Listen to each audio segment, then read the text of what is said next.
O que vocês têm aqui nessa bandeja, e aí vocês vão procurar a imagem ali da bandeja, ok? Eu vou fazer o seguinte, pessoal, eu vou desligar a minha câmera onde eu apareço, porque eu quero ver se a bandeja aparece na gravação. Eu acho que se eu desaparecer, se eu fechar essa câmera, a bandeja vai para a gravação, tá? Só um pouquinho. Ok. Então, pessoal, o que vocês veem nessa bandeja é uma plaquinha, um equipamento da National chamado MyRio, tá? A MyRio é um equipamento de baixo custo que é baseado num chip SoC, System on a Chip, ok? Ele tem esse tal desse chip SoC. Deixa eu mostrar para vocês aqui essa tela, ok? Então, isso aqui eu estou apresentando, aí vocês teriam que vir para a apresentação. Eu estou apresentando ou não estou apresentando? Acho que não. Não está, não. Não tá, professor. Não. Então, um momentinho, deixa eu apresentar aqui.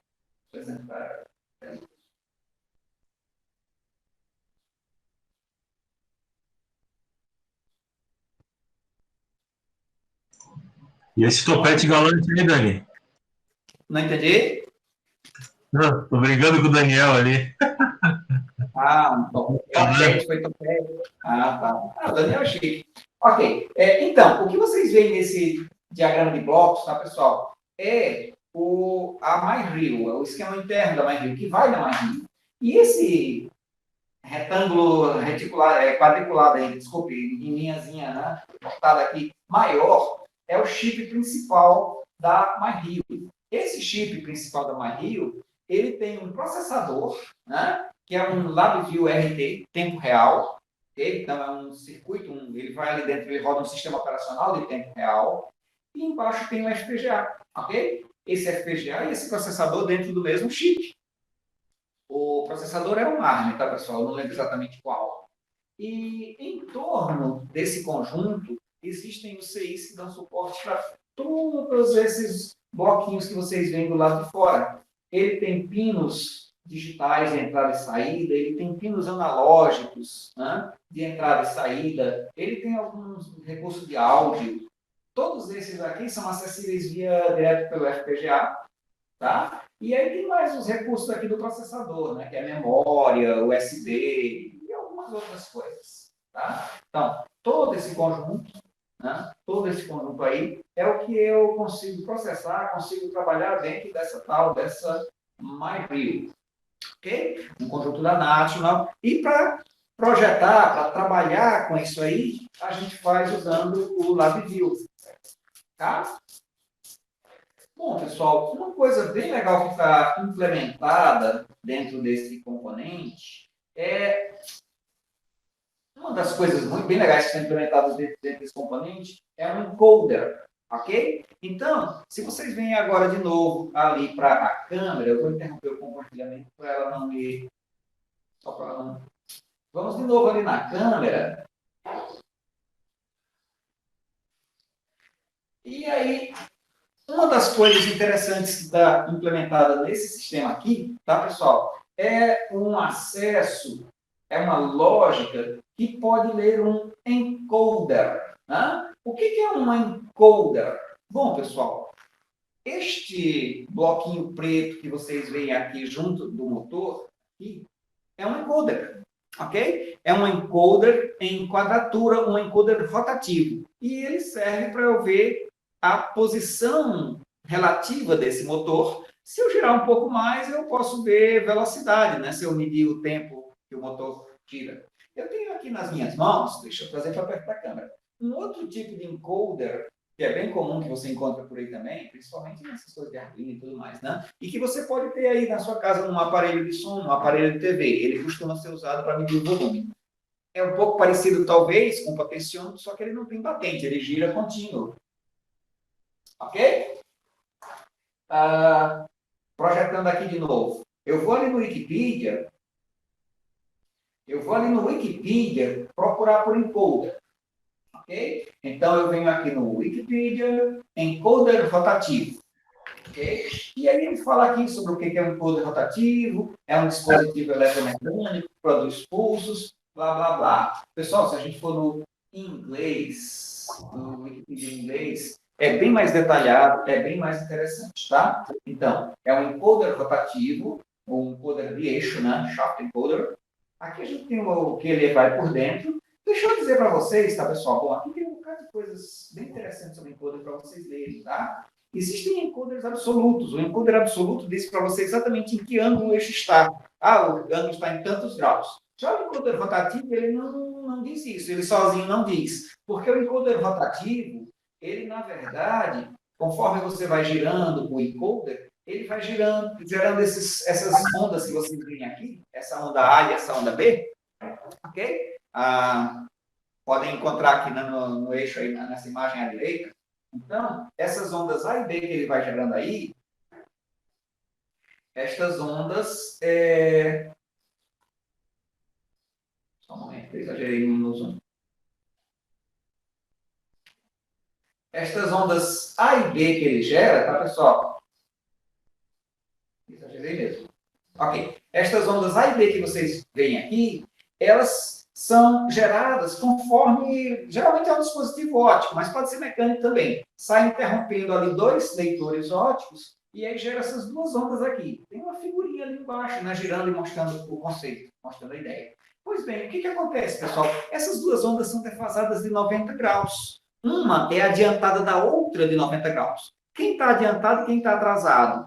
Aí depende de para que lado você está girando o eixo. Né? Em que sentido você está girando o eixo? Então, você poderia, por exemplo, usar uma dessas ondas como clock e usar a outra como sentido e contar esses pulsos. Cada vez que passa por um pulso, digamos que eu vou usar o A como clock.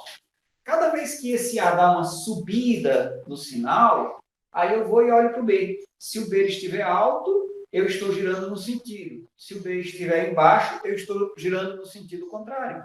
Eu posso saber, então, e aí eu posso incrementar a contagem e decrementar a contagem. Percebem a ideia? Eu posso usar um contador aqui, né? Eu posso usar um contador aqui e, contando as posições, eu posso detectar quantos graus eu girei.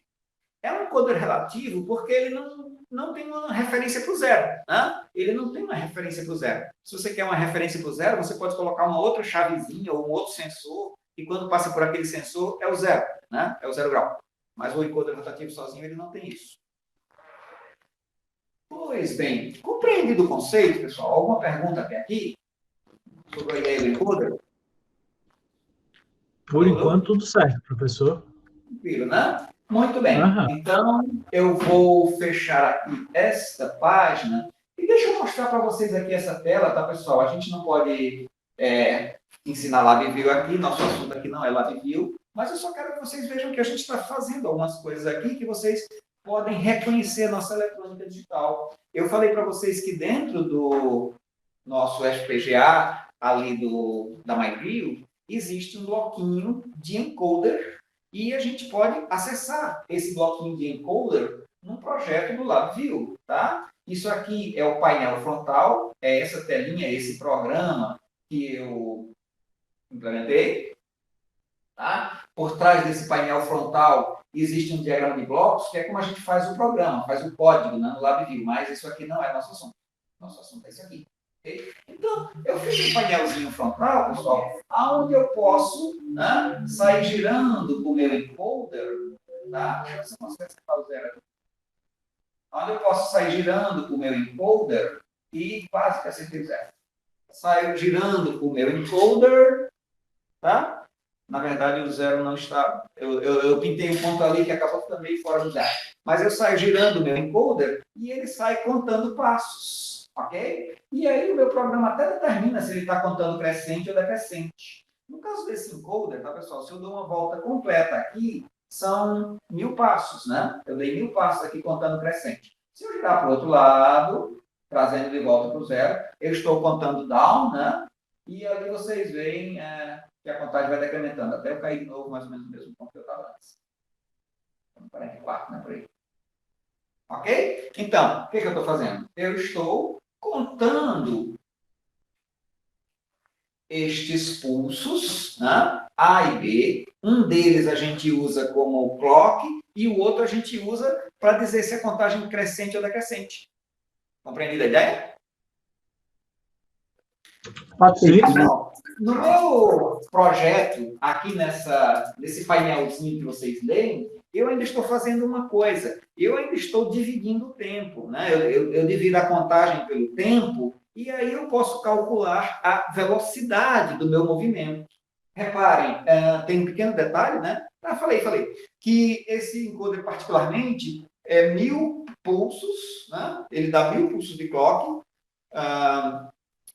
não é 1000, a gente chama de 1000 linhas, tá? Então, eu posso, dependendo de como eu faço a contagem, porque tem outros truques para fazer ele ficar mais esperto, tá? Então, no caso, eu estou usando esses truques, e aí eu posso contar 1000 pulsos, eu posso contar até 1000 em uma volta, ok? Eu posso contar até 1000 em uma volta. É um pouco mais complicado, tem outros recursos, porque eu posso contar subidas e descidas, né? Então, tem uns recursos mais aí, dá para inventar umas coisas. Mas eu conto até 1000, e quando eu conto a 1000, eu dou uma volta. Se eu calculo o tempo para eu dar os passos, tá? Eu posso calcular a velocidade de rotação. Então, vocês estão vendo ali a velocidade de rotação em RPS, rotações por segundo, né? Eu estou aqui no momento a uma rotação por segundo, né? Mas vocês veem aqui o dedo mais rápido do oeste, então eu posso chegar aqui a quase 3. Tudo bem? Tranquilo? Ok, pessoal. Ok. Muito Ok. bem. Então, pessoal, esse exercício de fazer essa história desse encoder, tá? Esse bloquinho encoder que está dentro desse FPGA é uma lógica que vocês poderiam construir também. E com o FPGA, vocês também poderiam medir tempo e também poderiam medir a velocidade desse movimento. É um exercício que eu quero pedir a alguém aí, tá, pessoal? Lembra que vocês vão fazer uns projetos, né? Vocês vão se organizar em equipes e fazer uns projetos? Já eu vou definir esses projetos para vocês. Mas esse é um. Pessoal, eu vou fechar esse projeto PI, né? lá. PI esse projeto. É o PI esse projeto. Só por curiosidade, é o PI que o professor está falando? Não entendi? É o PI que o professor está falando, né? Ou não? Não, não é o PI, é projeto de eletrônica digital. Ah, Agora, pessoal, eu vou para outro projeto legal que eu fiz aqui também, tá? Eu fiz aqui um bloquinho que é um tal de PWM. Sabe o que é PWM, pessoal? Já falamos sobre PWM e já falei para vocês. eu acho que já. Eu tenho Não falei sobre PWM para vocês, né? Eu acho que já. É uma leve desconfiança. Uma vezinha só, né? Uma vezinha só. Mas, sei lá, não sei, acho que duas vezes, né, Pedro? 2 vezes. 2 ou 3 vezes, talvez. Duas. Ok. E eu já pedi a vocês para implementarem PWM com FPGA, com PLD, tá, pessoal? Então, pessoal, este pequeno projetinho que está aqui, o painel frontal que está aqui, eu vou mostrar rapidamente aqui a lógica dentro dele, tá? A lógica dentro dele está aqui. Aí é complicado ficar mostrando o diagrama de blocos para vocês. Mas eu tenho uma lógica aqui que controla 2 pinos e outra lógica aqui que controla o PWM. O que acontece, pessoal? Quando eu mexo aqui nessa razão cíclica, eu mexo na razão cíclica, é a razão cíclica do PWM, tá? E esse bit sentido aqui está me gerando 2 pinos, que pode ser 0,1 ou 1,0. Para que tudo isso? Podemos voltar ali para a câmera e vocês veem que, ligado nesse motorzinho, eu até não apresentei a fiação para o encoder, tá, pessoal? Mas olha só, esses 4 fios que eu tenho aqui na minha mão agora são do encoder, tá? Vermelho e preto é alimentação, verde e azul são sinais A e B, que estão indo lá para MyRio. Saem todos aqui do encoder.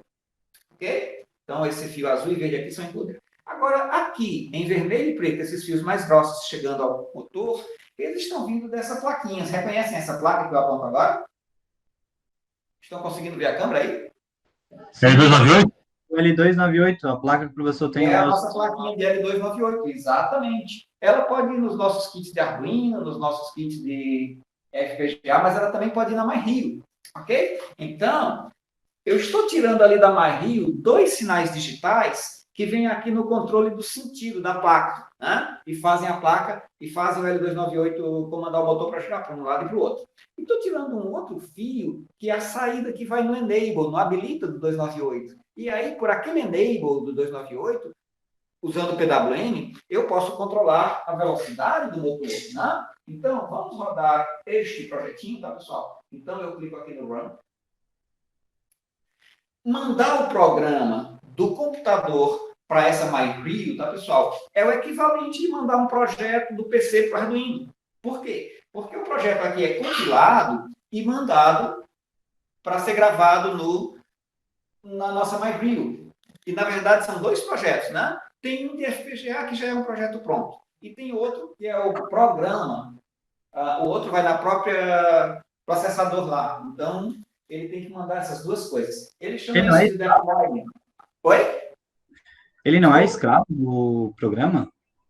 Porque, por exemplo, algumas É placas um pouco de... mais inteligente. Não é como um firmware. É um pouco mais inteligente, porque ali, ou é como um firmware, um pouco talvez como um firmware, porque ali tem um processador, está rodando um programa. E aí a gente manda essa informação, que pode ser um pouco como um firmware, mas a diferença é que o projeto fica gravado lá. Eu não preciso ficar com o computador ligado. Depois que eu mando o programa, ele fica ali, ele pode ficar rodando ali, né? Isso é um pouco parecido com o Arduino. Depois que eu mando o programa para o Arduino, ele fica rodando lá no Arduino, né? Mesma coisa aqui. Desculpa, Mas perdi alguma isso não acontece quando a gente está trabalhando com o LabVIEW. Por exemplo, quando a gente está trabalhando em LabVIEW com o Arduino, a gente programa um firmware dentro dele e o programa não roda necessariamente dentro do Arduino, ele roda no computador. E o Arduino ele vira somente um escravo do LabVIEW, sendo que ele se torna certo. a implementação. Aí é isso que eu estou com dúvida, porque mesmo o Arduino, ele tem, tudo bem que não é um processador muito potente no âmbito do LabVIEW, mas ele não roda exatamente dentro do Arduino, ele roda apenas como uma extensão dele, como sendo um mouse ou um outro periférico. E aí essa é a minha dúvida. Isso Aí, rodar, por aí exemplo, é quando quando, o computador, ele vai continuar funcionando? veja, é diferente. Quando você usa o LabVIEW com o Arduino, realmente a gente roda um firmware no Arduino que precisa ficar recebendo os comandinhos do LabVIEW. Agora gira para um lado, agora gira para o outro, né? Nesse caso aqui, tem um processador que está indo lá para o... Tem um projeto que está indo para MyRio, e esse projeto é razoavelmente independente. Não é que eu preciso ficar mandando os comandos para lá. Não. Esse projeto fica rodando lá na MyRio, e se esse projeto só lesse botões da MyRio, só lesse chaves e circuitos da MyRio, eu nem precisava ficar com o PC ligado, ok? Nesse momento, eu preciso ficar com o PC ligado, porque aí é o seguinte, a MyRio e o PC vão estar se comunicando, e a MyRio vai perguntar para o PC quais são os valores que eu vou colocar aqui na tela. Mas é um projeto independente. Se eu quisesse, ao invés de ler do PC, a velocidade, eu podia ler num potenciômetro lá na MyRio. Compreende a diferença? Tem um projeto mesmo rodando ali naquele sistema, que é a MyRio. Tá? Então, ali tem um projeto, tem um processador inteiro rodando um programa, ele fica se comunicando com o PC, ele fica se comunicando com a tela do PC por conveniência do usuário, tá? Mas ele pode rodar independente. Já o firmware que você grava no Arduino não pode ficar rodando sozinho, não tem como, não dá jeito. Ô, professor, Rodando lá. e seria possível usar uma Raspberry para isso? No caso, tipo, simulando o computador? Eu estava pensando nisso Sim, agora. Porque, tipo, aí não precisaria de um computador para ser o meio de campo, entendeu? Aí Exatamente. tem uma coisa legal. Aí tem uma coisa legal com a Raspberry Pi, porque no caso da Raspberry Pi, aquele mesmo Linux que a gente usa com o Arduino, no caso da Raspberry Pi, ele compila um programa que pode ficar independente na Raspberry Pi. Então, você até pode fazer um programa na Raspberry Pi que roda sozinho, que fica sozinho, só que não vai ter um painel. Aí pode complicar um pouco essa parte de ter um painel, de ter uma visão. Mas você pode rodar um programa na Raspberry Pi que fica rodando nela lá e você pode desligar depois. Raspberry Pi é um pouco mais independente do que o Arduino, quando se usa o Linux, né? Mas agora, aqui é uma outra coisa. Aqui a gente tem um hardware bem mais poderoso, tá? Então, não mais poderoso que a Raspberry Pi, bem mais poderoso que o Arduino. E aí ele pode rodar o projeto independente. Ok? Então, Poderia funcionar com aquela... o deployment, a transferência do projeto já foi. Não Tá? saiu tua voz direito, Daniel. Quando eu fecho isso daqui, tá, pessoal? Atenção. Aí agora vocês podem olhar uma hora para o motor, uma hora para a apresentação aqui, que eu estou apresentando, né? Então, o que eu tenho aqui? A razão cíclica agora é 0, mas eu vou jogar uma razão cíclica mais alta. Vou jogar a razão cíclica 1. E nessa razão cíclica 1, está o meu motor girando aqui. Tá? Eu já medi há pouco com o multímetro, ele está mandando uns 10,5 volts para isso aqui. A minha fonte ali 12 volts, 1,5 está ficando ali pelo 298, né? E ele está mandando uns 10,5 para cá. Eu até posso tentar segurar e eu consigo diminuir um pouco a velocidade do motor, né? Claro, se eu forçar mesmo, eu consigo segurar fixo. Eu vou reduzir a velocidade, vou colocar aqui para uma razão cíclica baixinha. Vou tentar colocar uma razão cíclica baixinha aqui. Tá? Então, eu consigo reduzir bem a velocidade do meu motor e posso também inverter o sentido de rotação. Eu vou trazer minha razão cíclica para zero só por um momentinho. Eu vou pegar aqui meu carrinho de caneta.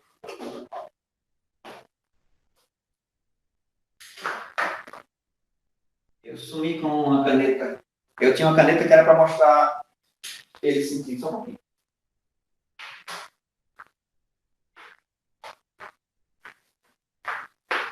Desculpem, sumiu a caneta e agora eu não consigo marcar para a gente ver rodando, né? Mas eu realmente estou conseguindo controlar a velocidade do motor. Certinho, pessoal? Tudo bem até aí? Aham. Ok. Tudo bem. Ok. Estes bloquinhos, tá, pessoal? Então, o PWM e o encoder foram gravados aí no nosso PWM, né? na nossa MyRio. Eu tenho um projeto mais legal, atenção. Agora eu vou juntar o PWM com o encoder. Ok? Eu vou juntar o PWM, eu vou controlar a velocidade do motor e eu ainda vou... E eu vou junto medir essa velocidade. Ok? Então...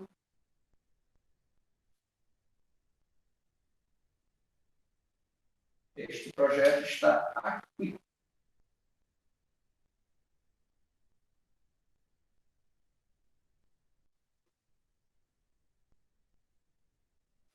É sempre um pouquinho lento, né, pessoal? Mas vamos lá. Então, nesse projeto aqui, eu tenho a razão cíclica, aqui, ó, o duty cycle, e aqui embaixo eu vou medir a velocidade. Só que aquela velocidade em rotação por segundo, eu vou multiplicar por 60 para ter rotação por minuto. A gente está mais acostumado com rotação por minuto, né?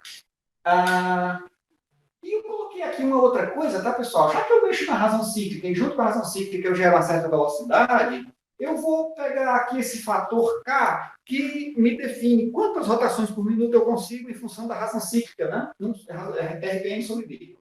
Deixa eu rodar isso aqui. Professor, desculpa a pergunta, mas por que um duct cycle de -1 que eu não entendi a referência? Por que -1? Boa questão, desculpa, eu esqueci de explicar. Vocês lembram que no programa anterior eu tinha uma chave que passava para mudar o sentido? Ah, tá. Agora entendi. Então eu estou colocando o duty cycle negativo para fazer ele girar em sentido contrário. Tudo bem? Ok, entendi. Ok. Opa! Atenção, teve um problema? Não tem problema. Ele falhou em conectar com o target. Deixa eu cancelar aqui. Deixa eu fechar aqui. Deu alguma falha na comunicação? Eu só vou dar um reset nela aqui. Deixa eu ver depois. Né? Um resetzinho. Não, é aqui o reset. Vou tentar o reset. Depois vou tentar de novo o projeto. De repente ele...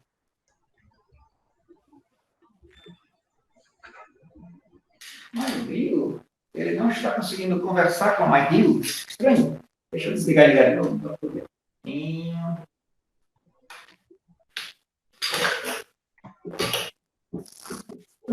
Acho que eu devia ter fechado o projeto. É o seguinte, eu vou fechar o projeto e abrir de novo. A conexão com a MyRio realmente foi perdida, né? Porque eu realmente desliguei a MyRio. É um minutinho só, tá, pessoal? Ela já volta. Então, eu agora estou querendo chegar numa coisa mais interessante, tá, pessoal? É que eu quero poder comandar o meu motor e fazer ele girar para um lado, para o outro, mas eu quero algo um pouco mais esperto. Com a eletrônica digital, a gente vai até um certo ponto, né? Aí tem alguma teoria a mais, que é um assunto futuro para vocês. Olha, encontrou minha marido de novo. Eu vou colocar aqui um do Nothing, mas agora ele deve achar. Qual é o problema? Eu acho que o problema é esse aqui, pessoal, é que eu estou com 2 projetos abertos. Eu esqueci de fechar um deles, né? E aí Eles o projeto... Oi? Eles estão competindo pela serial. Sim, eles estão competindo pela comunicação, que no caso é USB, mas é um tipo de serial, né? E aí um deles estava travando a MyRio, realmente não ia dar.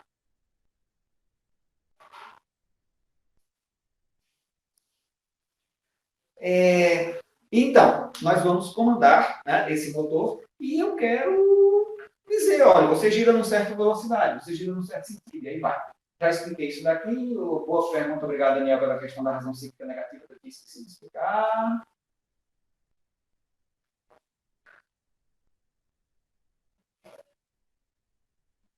Então, eu vou ajustar a velocidade do meu motor e eu vou poder medir, vou ver como está isso aí.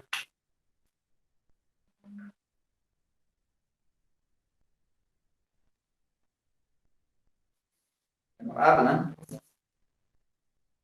Eu espero que a gravação leve essa tela e leve a imagem da câmera, porque nas últimas aulas eu vim notando que eu mostro algumas coisas filmadas com outra câmera, e aí na gravação só apareço eu. Bom, aí não dá, né? Então eu desliguei a minha imagem. Vamos ver se a gente tem a gravação da imagem aparecendo. Depende. O professor ele só vai gravar a tela que o professor estiver falando. Mas como eu estou falando, eu não apareço no... Depende, se o professor estiver apresentando com uma tela, ele vai mostrar a tela que o professor estiver apresentando enquanto está falando. Agora, porém, se o professor mudar de câmera e estiver falando em outra, ele vai mostrar a câmera principal onde está vindo o áudio. No caso, toda vez que o professor mostra o My Hero, como o áudio está desligado, ele vai apenas mostrar o E do professor, que é o símbolo de onde está vindo o som no momento. Putz, que triste, caramba. Então, mas se fixar a tela dele, na apresentação da tela, não vai gravar a tela dele? Se fixar? Fixar como? Talvez se eu fixar na reunião, né? Mas, deixa eu ver, o Google está compartilhando minha tela, interromper compartilhamento. Aí seria se eu pudesse mostrar junto a imagem da câmera, né, aqui. Bom, pessoal, olha só.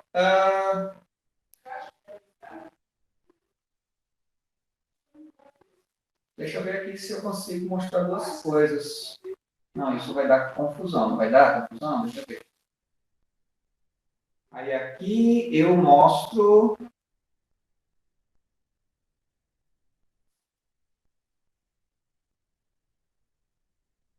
Não dá confusão. Não está dando certo, pessoal. Desculpem, uma hora eu vou ver se eu filmo no YouTube, então, isso daqui. Mas, pessoal, vamos lá. Eu estou aqui com uma razão cíclica de 0, minha velocidade é 0. Ok? E como ele está dividindo o D e o D é 0, então está aparecendo aqui esse not a number, que é uma mensagem dizendo, olha, eu estou dividindo por 0 e não posso. Mas então, deixa eu aumentar a minha razão cíclica para 1 aqui. Então, olha só, pessoal, na imagem ali, a minha razão cíclica foi para 1 e a minha velocidade está indo a 920 e alguma coisa, tá? Dividindo velocidade por K, por D, eu tenho um K de 930, alguma coisa. Se eu diminuir um pouquinho a razão cíclica, digamos aqui 0,75, né? E se eu quiser 0,75 usar, eu até posso fazer por aqui, aí a minha velocidade cai ali para 800 e alguma coisa, está oscilando ali, né, em torno de 803. Alguma coisa desse tipo. Tudo bem? Certinho, pessoal? Alô? Ok. Tudo certo. Tem um pequeno problema com esse sistema, tá, pessoal? Tem um pequeno problema com esse tipo de sistema, é que, olha só, eu estou mandando uma razão cíclica de 0,75, eu tenho uma certa velocidade, mas na aplicação prática, lá no campo, né, minha carga no motor pode mudar. De repente, eu posso jogar mais peso no elevador, ou então meu carrinho pode ter que subir uma rampa, não sei. Olha só, vou colocar o dedo aqui um pouco no eixo e vou dar uma forçadinha. Então, olha só, eu baixei aqui a RPM no caso. A minha razão cíclica está lá, bonitinho, 0,75, né? Se eu forço um pouco mais, eu baixo ainda mais a velocidade. E assim vai. Uma outra coisa que às vezes pode acontecer também é que às vezes a fonte de tensão de entrada não está fixa, bonitinha. No caso aqui é bonitinho, 12 volts, você tinha, mas a tensão às vezes está aí. Né? Então tem isso. Olha só, se eu trago aqui para uma razão cíclica negativa, tá, pessoal? O meu motor inverte o sentido. Eu posso sentir aqui na mão, aqui no dedo, tá? Então eu tenho tudo isso aí.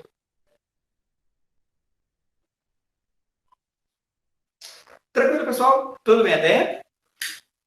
Então, eu tenho a possibilidade de comandar esse motor e tentar ajustar a velocidade dele. Mas eu tenho um pequeno problema, é que esse sistema não é lá tão inteligente. Bom, olha só, minha razão, meu K sobre D aqui está em torno de 1000, alguma coisa, né? Mas quando eu venho aqui para valores menores, ele fica maior, né? Ele não é fixo, ele sai mudando um pouquinho. Então, essa é uma coisa que... Ele não é tão fixo assim. É uma aproximação. Ok? Então, pessoal, nesse caso aí, temos 2 bloquinhos digitais que nós já discutimos, um deles discutimos hoje, mas fica aí para vocês fazerem uma leitura depois, e o bloquinho de PWM, que nós discutimos antes, muito legal. Agora eu vou fazer o seguinte, eu vou aproveitar de passagem aqui para mostrar para vocês uma coisa. Obrigado. Por que esse gráfico aqui da velocidade RPM aqui, ó, no lado, viu? Por que o erro dele tá tão grande? O que é tão grande? O erro dele tá variando 10 RPM ali, a amplitude dele. Tá, ele está variando, não chega a ser 10, né? Ele oscila um pouquinho. Agora, realmente tem algum ruído, até a própria forma como eu estou medindo. Eu poderia fazer uma filtragem melhor, né? Eu fiz um princípio de filtragem ali, mas não é tão bom. Então, dependendo dos instantes onde mede a velocidade, ele varia um pouquinho. Eu poderia fazer uma filtragem, como eu falei, tá? O LabVIEW tem umas ferramentas de filtragem, mas eu até não trabalhei muito nisso. Eu fiz uma coisa muito simplesinha. Ok? Entendi. Não é exatamente que a velocidade está variando. O problema tem a ver muito com os instantes, onde eu meço os pulsos. E aí, por conta disso, digamos que o que acontece aqui, se eu não me engano, é que eu estou medindo a quantidade de pulsos que eu dou a cada 10 milissegundos. Né? E aí, digamos que, por conta da velocidade, da razão, que não é exatamente múltiplo do outro, em 10 milissegundos aqui eu meço uma quantidade de pulsos, nos outros 10 milissegundos, algum pulso que devia ter sido contado antes, contou depois. Então, tá? Não é uma medida, né? Um processo, precisaria fazer uma filtragem para melhorar isso daí. Então, pessoal, eu vou fazer o seguinte, eu vou fechar esse projeto e vou só dar uma antecipada numa coisa bem interessante que vocês vão ter depois, próximo semestre, ok? Que é o seguinte, eu posso fazer alguma coisa melhor, que é... Opa!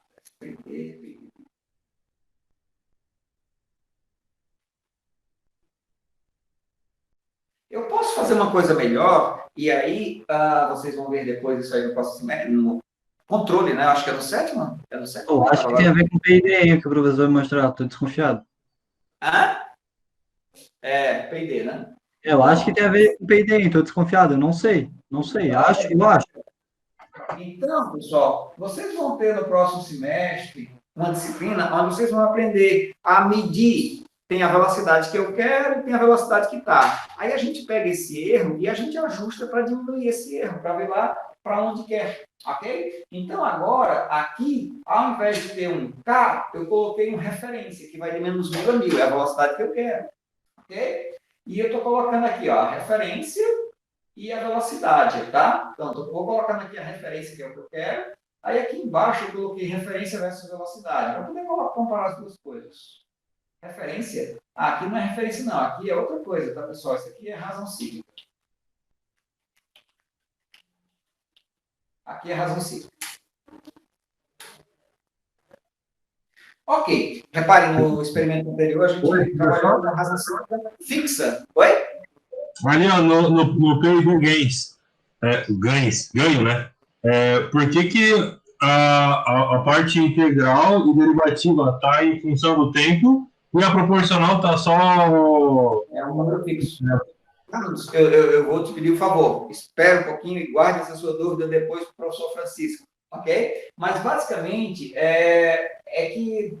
Tá bom, vou antecipar um pouquinho. Só dar uma... Ele pega intervalos de tempo e aí ele faz uma análise de quanto erro foi acumulado naquele intervalo, né? Então, por isso que ele coloca ali também por tempo, minuto. E o KC é uma constante de proporcionalidade que, dependendo do erro, ele faz um ajuste. Mas aí você vai ver depois que no PID, além de a gente fazer um ajuste só em função do erro agora, no PID a gente vê quanto erro já acumulou e a gente vê qual é a tendência de variar o erro. Okay? O professor Francisco vai explicar isso melhor para vocês. Eu estudei isso há uns 4 ou 5 anos, quando eu estava fazendo engenharia. Tudo bem? Posso prosseguir, então? Deixa eu mostrar a coisa funcionando. Então, pessoal, olha só, eu tenho uma referência, tá? Que eu vou colocar de menos 1.000 a 1.000. Não, desculpa, o caso, a gente pode falar mais sobre isso, não tem problema, mas deixa eu mostrar funcionando primeiro, tá? Então, menos 1.000 a 1.000. Eu estudei com uns amigos meus aí, controle, né? E tudo em função do tempo também, frequência e tal. Aí eu achei estranho ali, a proporção tá só... Ah, tá. É que eles mostram uma outra fórmula lá, quando nos livros, eles tratam por KP, KD, KI, né? Então é uma outra forma de representar. Não por tempo, né? Eles só mostram as constantes, uns outros valores. Aí aqui ele trabalha com valores de tempo. Mas vamos lá, pessoal. Então, olha só, nesse caso aqui, a gente tenta fazer a correção. Isso aqui é assunto de controle, e agora eu não lembro, mas é no 7º ou é no 8º semestre que vocês têm na oitava? Eu não lembro do programa. 7º, começa. 7º? Próximo semestre, né? Ok. Isso. Se o mundo existir até lá. Se o mundo tiver sobrevivido. Calma, pessoal, vai sobreviver, vai passar, tá? Vai passar.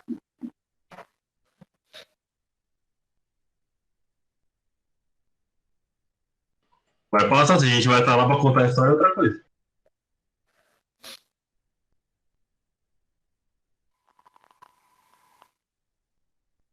Então, tá lá, em 1000, né? Aí a velocidade partiu do zero e foi lá e acompanhou. Só que, era o cacete. Obrigado, Carlos.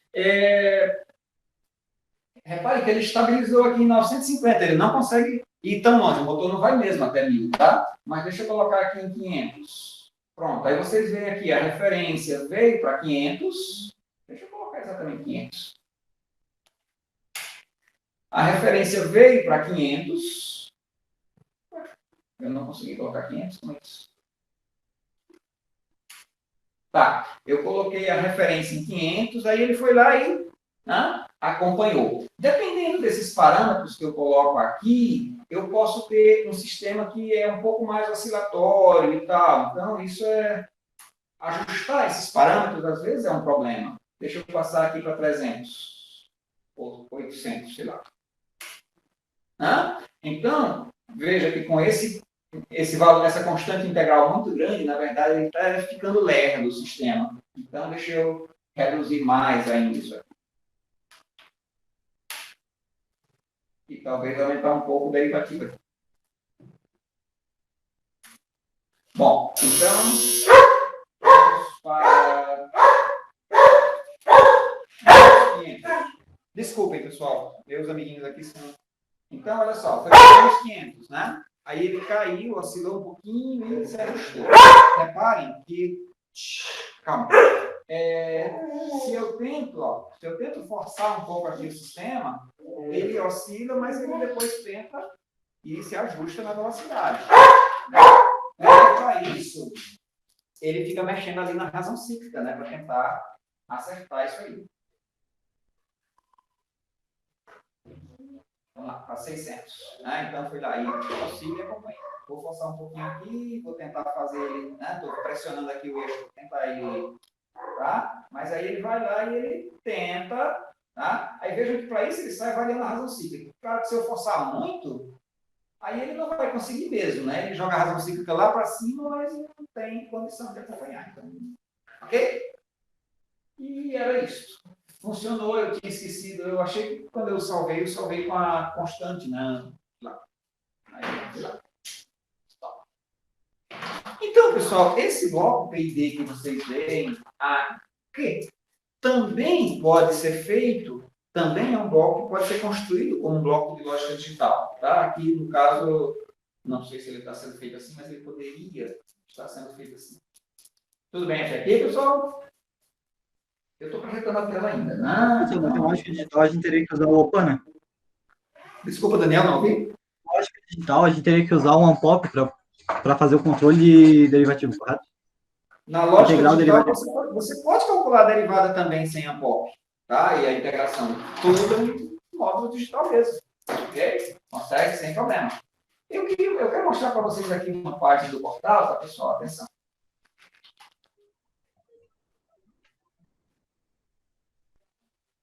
Tá? Então, deixa eu mostrar para vocês aqui uma página, tal, aonde eu quero ligar as coisas aqui um pouco do que a gente fala, do que a gente fez. Então, aqui no Arquivados,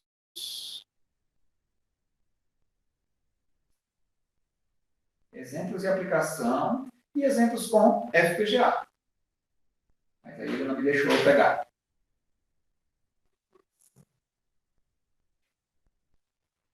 sistemas embarcados, desculpa. Aqui em sistemas embarcados, tem aqui o acionamento do motor CC, tá, pessoal? Um motorzinho parecido com esse, menorzinho, na verdade. O L298 esfriou. Realmente, aquele erro lá estava fazendo com que ele chaveasse muito rápido a razão civil. Nesse projetinho aqui, tá, pessoal? Depois vocês verificam esse projeto por favor. FPGA para todos, exemplos de aplicação lá em sistemas embarcados, tá, pessoal? Então, neste projetinho, agora, certinho.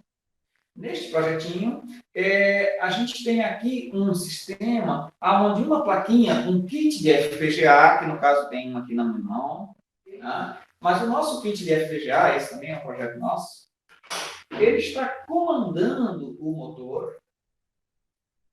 E aí eu vou avançar um pouquinho aqui para dar uma pausa aqui. Então, nesse caso, a gente tem o L298 aqui, tá? A saída aqui de potência vai lá para o motor, e aqui a gente tem o nosso kit FPGA. Ele tem os botõezinhos embutidos, então a gente está usando esses botões para comandar o motor. E, bom, é isso. Aqui a gente explica o L298, né, e fala um pouco do que está fazendo, mas basicamente aqui uma simulação do Proteus, né? E o que a gente está fazendo? Deixa eu passar um pouquinho. Pessoal, neste projeto, a gente está construindo o que vocês veem nesse diagrama de blocos. Dentro da faixa escura aí, cinza escuro, vocês veem o kit, né, que é um Ciclone 4, é o FPGA da nossa plaquinha. E o que acontece, pessoal? A gente construiu um sistema embarcado, a gente construiu um sistema de processador, e o processador, esse tal desse NIOS 2. Nesse sistema de processador, a gente coloca comandos para ler botões, a gente colocou um bloquinho de SPI, a gente colocou um bloquinho de UART, colocou temporizadores, tem comunicação serial, tem 2 portas, e uma dessas portas eu estou usando para controlar o L298. Os botões que estão embutidos na própria placa, eu estou usando para ler o controle. Ok? Então, a gente aqui está fazendo um comando muito simples. O programa que está rodando nesse sistema lá, vocês encontram aqui tem a listagem, tá? Então, é um programa simples, que lê os botões em função disso, comando velocidade, para um lado, para o outro, gira, né? Gira horário, gira anti-horário, para. Nesse caso aqui, foi um projeto muito simples, mas só deixa eu dizer para vocês, a gente poderia ter colocado aqui, junto do projeto, nesse Diagrambox, a gente poderia ter incluído aqui um sistema de controle, um módulo PWM, poderia ter sido colocado aqui dentro do FPGA, e um sistema de controle PID também poderia ter sido colocado aqui, ok? E esse módulo de controle e esse sistema PID, a gente construiria a partir da lógica digital que a gente está discutindo aqui. Okay? A medição com encoder também poderia ter portas de entrada aqui, a gente tem portas de entrada aqui, e uma dessas portas aqui a gente poderia usar para ler um encoder também. São coisas, são tarefas, né, que a gente pode associar para vocês aí depois, em um certo momento. Agora eu vou ali para o outro computador. Será que eu tenho que sair e entrar lá para não perder a gravação? Vou fazer o seguinte, eu vou levar o telefone para lá. Vamos lá, pessoal. Então, só um pouquinho. Eu fechei o navegador nessa máquina, então eu acho que eu saí da reunião por aqui. Vou lá para outra máquina, tá, pessoal? Então, vamos ali para outra máquina. Porque agora nós vamos tratar de um outro assunto. Ok? Então, vamos para o meu escritório. Let's go! Pronto. Vlog. Vai falar um vlog aí. E hoje, pessoal, vamos aqui para mais um vlog. Dando um tour na casa do Edson. Tudo da casa. Participar agora na minha outra máquina. Me dá aula e ele não quer.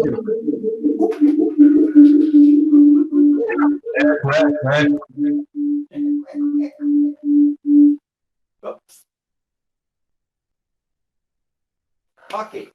a questão é, será que vai funcionar? O que, que vai acontecer em relação à gravação? Porque... Não, tudo bem, pode ser por aqui. Pessoal, eu peço a vocês para entrarem no Proteus. Vocês têm Proteus aí na sua máquina? Ou também, se for o caso, pode ser LogSim. Já deixar eles ali à mão, ok?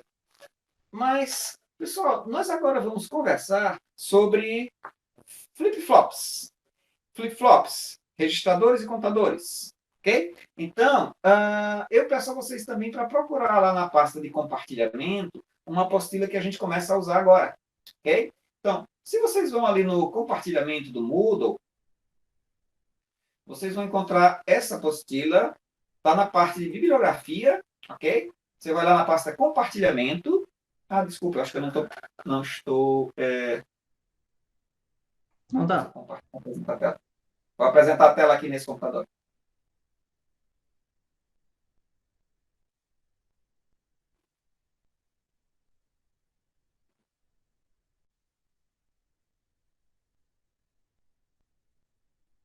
Agora está compartilhando. Então, pessoal, vamos ali na nossa pasta de compartilhamento e ali em bibliografia, vocês encontram uma apostila de lógica sequencial. O material que a gente vai discutir aqui hoje, tá, está nessa apostila e também está no livro do Pedroni. Lá na seção do Moodle, onde está esse material que a gente vai discutir, vocês encontram lá qual é o capítulo do Pedroni, onde a gente encontra esse material. Ô, Edson, onde é que tu foi para encontrar essa apostila aí? Oi? Onde é que tu foi para achar essa apostila aí? Onde foi encontrar? Link que o Everton mandou. Ah, já foi o link? Obrigado, Everton. Boa. De nada. Mas, por outro lado, não fiquem Esse mal menino é de acostumados, né? Quando vocês não vão atrás, não procuram. Vê lá, hein? Vocês têm que saber ir atrás das coisas também.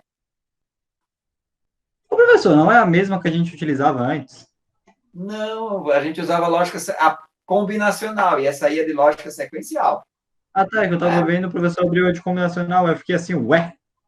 Eu abri a de combinacional? Ai. Aham. Sim. Eu verifiquei ali para abrir a certa e eu fiquei perguntando por que o professor abriu a de combinacional. Lógica sequencial, pessoal, desculpem, realmente furei. É lógica sequencial, tá? Tá perdoado. Ok. E aí já deixa aberto ali o LogSim ou o Proteus, se vocês tiverem. Alguma coisinha do que a gente vai discutindo hoje, a gente vai testar ali com o LogSim, com o Proteus. Como eu falei, isso aqui também está lá no livro do Pedroni, né? Então, aí depois vocês vão lá. Alguém, por que ele já me cuspiu fora do Moodle?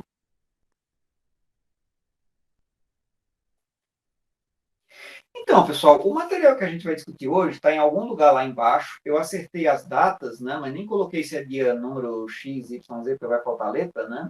Mas está lá mais abaixo e é a parte de lógica sequencial. Então, está aqui como dia 10 e 13 de agosto. É o nosso assunto para hoje e para a próxima aula, quinta-feira. Ok? Na quinta-feira eu quero discutir com vocês aqueles exercícios de projeto que eu vou passar para vocês. Organizem-se em equipes. Pode ser as mesmas equipes do PI, ou vocês podem montar equipes aí entre vocês, fiquem à vontade. Né? Mas eu quero um grupo de equipes, digamos até no máximo 4 pessoas. Tá? Outra coisa, hoje eu não consegui passar na escola, eu me programei para ir hoje, fui de passagem por lá, mas não estava com a chave, não consegui pegar as plaquinhas. Eu vou providenciar para ver se é até a próxima semana, vamos ver. Que aí vocês vão fazer os projetos e vão poder testar nas plaquinhas. Lógica sequencial. Ok? E aí, pessoal, vocês já lembram o que é a tal da lógica sequencial. É aquela onde a saída não depende só das entradas, mas depende também do estado que estava antes. A gente tem falado de lógica sequencial em VHDL. Né? Eu já mostrei para vocês como é que em VHDL a gente implementa esse conceito de memória. Como é que a gente implementa memória em VHDL? Simplesmente, na implementação de um sistema, você não diz o que era antes, né? No estado, você tem se isso for verdade, faz tal coisa, e se for falso. O que aconteceu ali no VHDL? A gente mostrou para vocês lá nos slides. Ele memoriza o que estava antes, aí ele trava a informação. Ok? a gente viu como é que a gente faz latch. E depois a gente viu como é que a gente faz o flip-flop. Né? O que é o flip-flop? O flip-flop é aquele que trava a informação, mas trava a informação no instante de mudança do sinal, no instante de passagem de 0 para 1 do sinal. E com o flip-flop, a gente consegue implementar contadores, registradores. Vocês viram tudo isso em VHDL. Vocês notaram, né, que no contador e no registrador, a coisa acontece sempre num certo instante particular. No instante que a gente usa, por exemplo, a subida do sinal de clock, pode ser a descida também.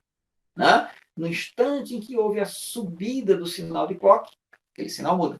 E isso é uma condição importante, né? A gente poder testar essa subida, testar esse clock. Por exemplo, uma contagem, um circuito digital que conta. Um circuito digital que conta, ele pega uma contagem anterior e soma 1. Depois, no outro momento, ele soma 1 de novo, e soma 1. E aí ele sai, né? Mas ele não pode ficar somando direto, ele tem que somar naquele instante que você manda somar. Ele tem que somar naquele instante que vem o pulso de clock. Né? Então, aqui, na lógica sequencial, a gente tem isso, essa necessidade de um circuito que memorize um dado e que a gente possa comandar para memorizar no instante certo. Ok? Então, latches e flip-flops são o que nós precisamos conhecer, né? Nós precisamos aprender hoje. Deixa eu ver aqui uma coisa, porque eu acho que eu estou aparecendo em mais de uma câmera, né? Não sei se isso complica para nós aqui.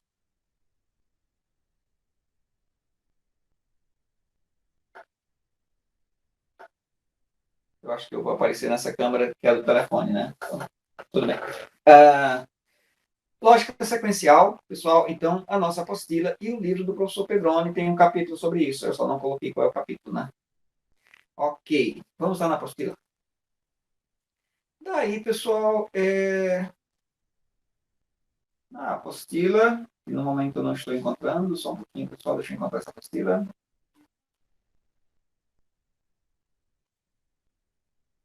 Vamos lá nos downloads. Eu tinha baixado a apostila.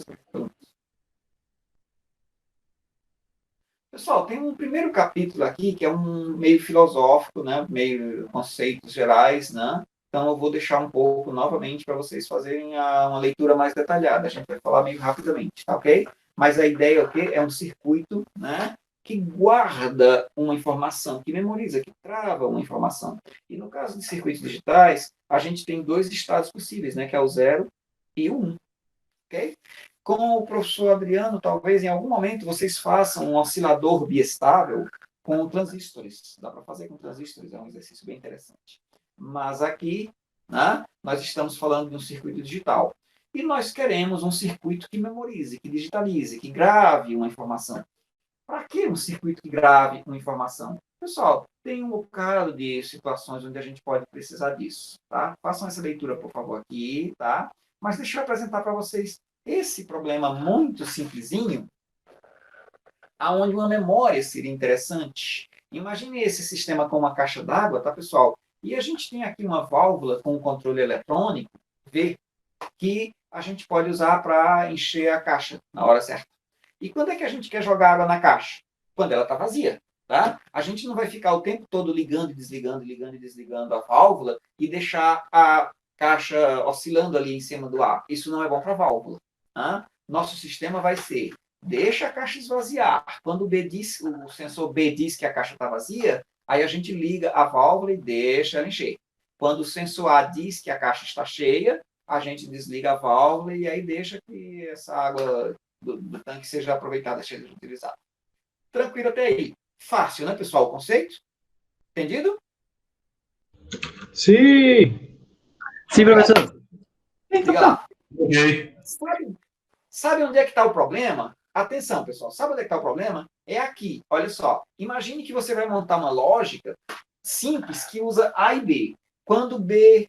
atenção, pessoal. 1 é água acima do sensor e 0 abaixo do sensor. Vamos combinar isso, ok? Então, olha só. Quando o sensor B está em 0, a caixa está vazia. Aí vamos abrir a válvula e vamos, né? 1 na válvula para ela abrir. Né? 1 na válvula para ela abrir. Vamos abrir a válvula e a água sobe. E eu preciso deixar a água subir. Quando o sensor A está em 1, é porque a água está acima do sensor, né? A água está ali acima do A, então a água encheu, a caixa encheu. E aí nós fechamos a válvula, nós colocamos 0 na válvula. Ok? Sabe onde é que está o problema? Digamos que a água esteja aqui entre os sensores A e B. O A é 0 e o B é 1. Eu pergunto para vocês, o que é para acontecer com a válvula? A válvula fica aberta ou Você está fechada? ligado, né? Hã? Se tiver entre o A e o B, correto? Foi o que você Sim. falou, só se eu entendi errado. A válvula tem que estar fechada, porque eu não quero que ela abra e encha a minha caixa para ficar, tipo, variando ali no A. Eu só vou adicionar ela quando ela chegar no B de novo para subir e completar o A. Mas e se a Seguindo o que o caixa professor estava falou. cheia? Se a caixa estava cheia e a água começou a ser gasta, e aí a água voltou para esse ponto do meio, e aí? Eu só vou acionar o que tiver em A quando o B for 0. Enquanto o B não for 0, eu não vejo o que tem em A. Pois bem, e olha só o que você falou nas duas vezes, junta as duas coisas. Quando a água está entre A e B, se a caixa estava cheia, eu vou deixar ela esvaziar. Se a caixa estava vazia, eu vou deixar ela encher. Mas, o que pode me dizer se a caixa estava cheia ou vazia? Percebe? Olhando só o A e o B, eu não sei. O estado anterior. Olhando... Hã? Estado O estado anterior, né? anterior, né?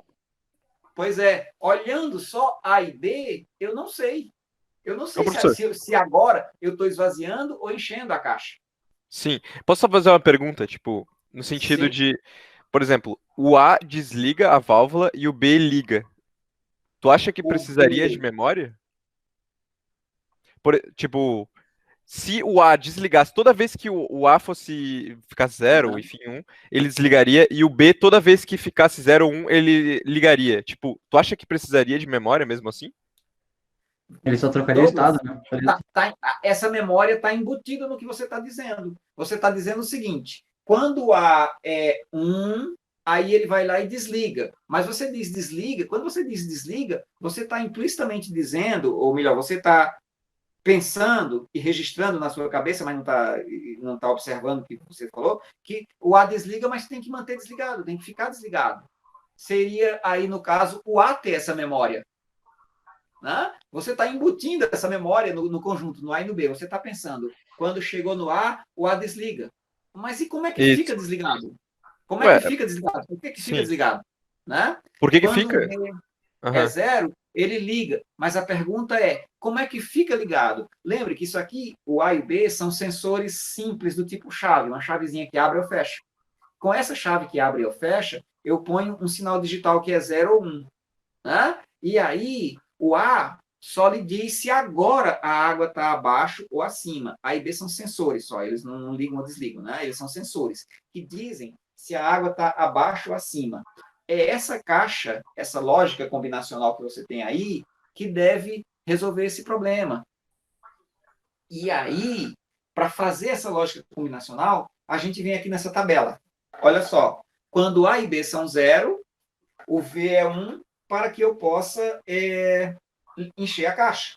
A e B 0. Ok. Quando o A é 0 e o B é 1, está naquela situação, vê o ponto de interrogação, né? Está naquela situação onde a água está no meio da caixa e eu não sei se a gente está enchendo ou esvaziando a caixa. Tem que ficar como estava. Se estava enchendo, deixa continuar enchendo. Se estava esvaziando, deixa continuar esvaziando. Né? Então, ficou essa questão. A0, B é 1, eu preciso de uma memória para lembrar. Eu estava enchendo a caixa, o V era 1, então eu vou deixar 1 até que a caixa esteja cheia. Se eu estava esvaziando, então eu vou lembrar. Eu estava esvaziando, né? Eu já tinha enchido a caixa antes e agora eu estou esvaziando. Eu vou deixar a válvula fechada até a caixa esvaziar. Eu preciso de memória aí nesse ponto. Esse é o problema. Ok. Essa terceira linha, que é o A1 e o B0, é uma situação impossível, porque a água não pode estar acima do A e abaixo do B ao mesmo tempo. Né? Então, ok. E A1 e B1 quer dizer sensores A e B cobertos. Né? A água está lá em cima, a caixa está cheia. Aí, nesse caso, eu desligo. Está compreendida essa tabela, pessoal? Sim. Professor, desculpa, eu vou fazer de novo a pergunta. Eu entendo, né, esse conceito de LED que o senhor está tentando passar, né, que se tiver entre os dois estados não sabe, daí tu precisa de uma memória, mas, tipo, eu vou tentar só falar mais uma vez. Enfim, é que fica difícil para mim entender esse conceito, porque vamos imaginar, tipo, por exemplo, que tem um servomotor ali que está abrindo ou fechando, certo? Vamos imaginar. Tá O abrindo e V, fechando. né? A válvula. Ok. Tá abrindo o V da válvula. Vamos imaginar. Tipo, no caso se o B não estiver acionado, no caso, tá abaixo no nível da água, ele abre a válvula, ele abre 180 graus, vamos supor, certo? Uhum. Aí eu mando o carinha fazer, abre 180 graus, aí beleza, aí ele começa a encher, tá? Pronto, esse é o conceito, abrir é o B não estar acionado. Aí agora, o outro conceito, quando o A for acionado, que é quando a água chegou nele, eu pego aquele 180 graus e ponho para zero. Entendeu? Aí eu fechei. Essa é a lógica que eu consigo entender, entendeu? Tipo, só com esses dois sensores, tipo, meio que não são. Não tô avaliando eles ao mesmo tempo, entendeu? Eu tô avaliando eles unitariamente. Eu tô avaliando o A ou o B. Se for A, é uma coisa. Não os dois juntos. Porque eu entendo que quando tu vê os dois juntos, aí acontece o que o senhor falou. Porque quando. Eu não sei o que vai acontecer no 0 e 1, se ele tá subindo ou descendo. Mas se tu avaliar, tipo. Unitariamente só o A para desligar e o B para ligar, eu acho que não. Esse que eu não entendo, entendeu? Esse é o conceito que eu não entendi. Para mim, não precisaria de LED. É que me parece, Douglas, que você está concebendo algum sistema mecânico para o A e para o B, né? Me parece que você está concebendo algum sistema mecânico que, de alguma forma, resolve esse problema, mas não é o que a gente está tentando construir aqui. Repare, aquela caixa é uma lógica combinacional, A e B são sensores, tipo boia. Faz de conta que isso aqui é uma boia. Sim, né? eu já usei, inclusive, para Arduino, o sensor boia. Já usou, né? Isso. Uhum. Eu comprei há poucos dias para fazer um sistema desse aqui em casa e é uma chave, né? Quando Sim, está uma aqui, a chave chave abre, magnética. quando está para cima, a chave fecha. Sim, Né? depende, Então, né? Tu pode. isso. Ou ao contrário também, tudo bem. Então, esse A e esse B são apenas sensores ou chaves que me geram nível lógico, 0 ou 1. Tá? E aí, essa lógica combinacional é que fecha ou abre a válvula. Então, você está falando de alguma coisa de um servomotor, de que A e B giram 180 graus. Para facilitar, Então, para facilitar. Não, se quiser sim, outra lógica mas aí. Está me dando a ideia de um sistema mecânico, alguma coisa assim, né? E não, A e B são simples chaves que geram nível lógico 0 ou 1. Né? Então, o que, que acontece? Quando B é 0, é porque a água está lá embaixo. Quando B é 1, a água está acima de B, mas eu tenho que ver também se está acima do A. Aí você vai lá no A, e no A você vê. Se o A é 0 e o B é 1, a água está aqui no meio. Né? E aí, essa lógica, simplesmente, para essa lógica que está ali, fazer isso que você está falando, que quando cai do B enche e quando está acima do A desliga, para fazer isso, essa lógica precisa resolver esse problema aqui, né? O que acontece no meio. Tá? Então, essa memória está embutida no seu raciocínio. Embora você não perceba, você está colocando essa memória no conjunto, porque você está me dizendo quando está abaixo do B liga, quando está acima do A desliga. Né? Então, a memória está embutida no seu raciocínio e talvez você não esteja percebendo. Né? Você pode estar um pouco confuso em relação a isso. Faz uma leitura de novo disso aqui depois e aí a gente volta a discutir, pode ser na hora de atendimento ou mais tarde. Tranquilo. Vamos seguir esse raciocínio da apostila e aí depois a gente volta, se for o caso, a fazer a discussão. Mas por hora só observem essa linha com esse ponto de interrogação, né? Que é quando a água está ali no meio entre A e B. E aí o que se faz? Né? O que se faz? Pessoal, uma solução é ter isso aqui, é uma memória. E o que é essa memória? Essa memória, ela vai observar a saída da lógica e ela vai lembrar o que ela fez da última vez. Olha, da última vez eu enchi a caixa. Então, se da última vez eu enchi a caixa, agora a água está ali no meio, a caixa estava cheia e está esvaziando. Ou então, ela vai lembrar, olha, a caixa estava vazia e comecei a encher. Quando o nível da água chegou ao meio ali do reservatório, da caixa, então, essa memória vai dizer para a lógica. Repare que a saída da memória está vindo aqui para a lógica combinacional. Né? Se a água está aqui no meio, essa memória lembrando, a caixa estava vazia. Então, essa lógica vai observar o seguinte, a água está no meio do reservatório, mas a caixa estava vazia antes, então agora é hora de encher. Eu vou encher. Tudo bem? Então, imagine esse bloquinho, essa caixinha chamada memória, que vai ser um pequeno circuito digital que a gente vai aprender, né? E essa caixinha chamada memória vai armazenar essa informação. Eu estava enchendo, a caixa estava cheia ou a caixa estava vazia. E agora a gente tem essa tabela mais completa. Olha só, 0 é quando a caixa estava vazia antes, né? Então, com M0, A e B0, a caixa estava vazia, né? A caixa esvaziou, e aí nós vamos encher. Começa a encher. Se o M é 0, o A é 0 e o B é 1, a água está pelo meio do reservatório, pelo meio da caixa, mas esse M0 me diz, olha, a caixa estava vazia, então deixa encher. Tá? Então, a válvula... Opa, como é que é? Não. 0 é caixa cheia, né? É o contrário. O que ele diz aqui? Ó? Vamos lá. Ele diz o último estado, tá, pessoal? O último estado é 0 para caixa cheia e 1 para vazia. Tá? É o contrário do que eu estava pensando. 0 a caixa estava cheia e 1 estava vazia. Então, vamos lá.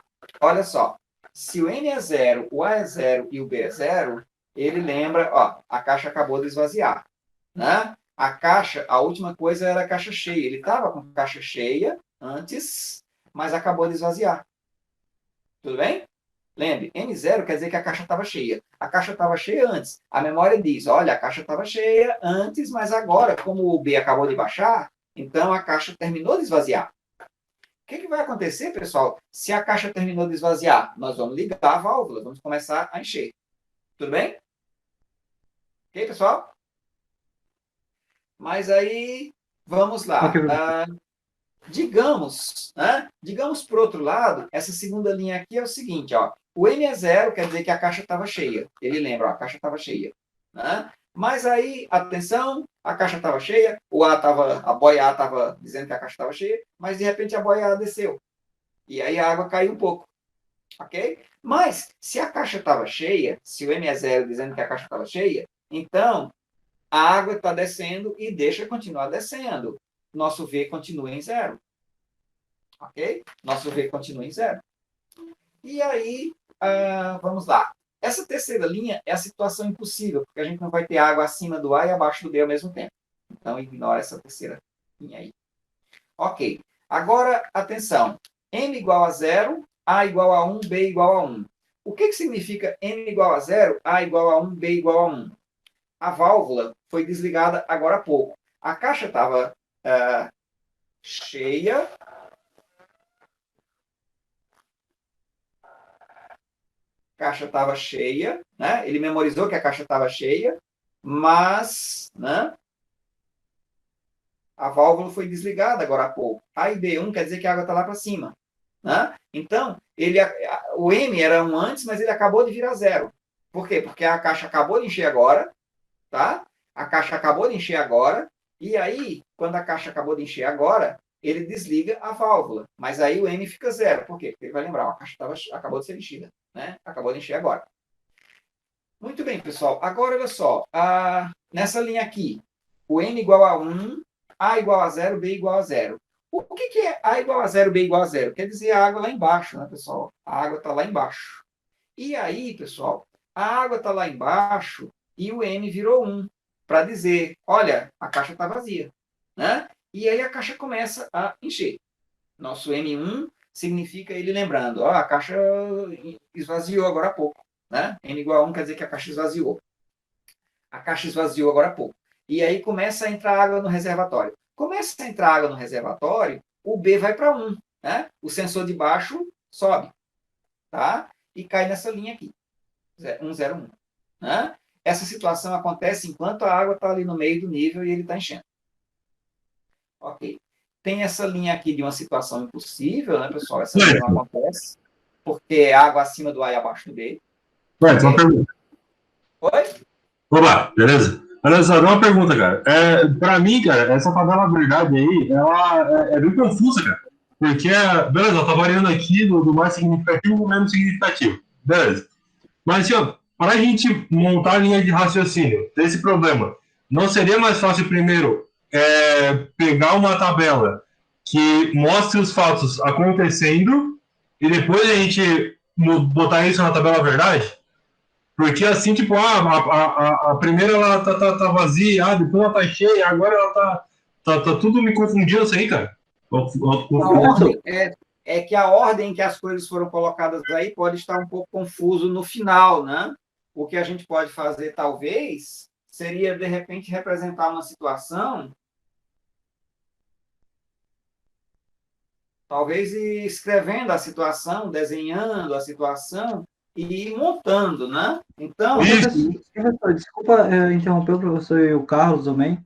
É só uma dúvida. Por que que a caixa enchendo é 101? Porque, pelo que eu entendi, a memória a gente não estaria analisando sem censurar? A memória é a válvula. Pensa no 01 como abrindo e fechando a válvula. É mais fácil do que pensar como uma caixa cheia ou caixa vazia. Se tu É abriu a porque válvula, ela tá 1. Se fechou, ela tá 0. Ah, tá, beleza, obrigado. Agora eu consegui compreender. Muito obrigado. Eu também tava quebrando a cabeça, eu peguei assim, é mais fácil de entender. Eu tava tentando entender, eu tô analisando a memória do A ou a memória do B? A gente tá analisando a memória do B, né? Quando o B foi ativo. Agora eu entendi. a memória é a última coisa que aconteceu com a válvula, né? A última coisa que aconteceu com a válvula foi terminar de encher ou terminar de esvaziar a caixa? Né? Então, é isso que a gente tem que analisar. Então, olha só, caixa vazia.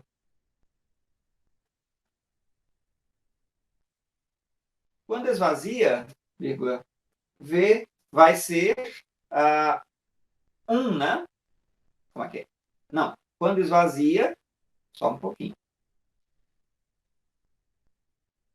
O V, tá? A ideia é a seguinte, ó, o V é 1 para encher a caixa e 0 para fechar o registro, né? Então, o que acontece aqui?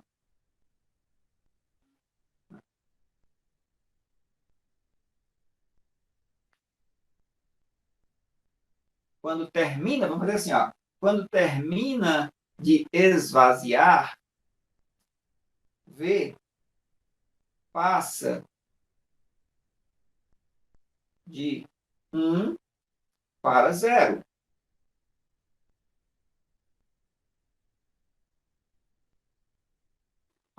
Quando termina de esvaziar a caixa, né, que o nível baixou, aí o V, que era 1 porque estava enchendo, passa para 0, porque eu vou fechar o registro.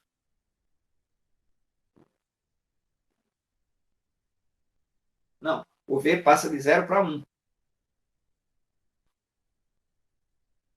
É isso, pessoal.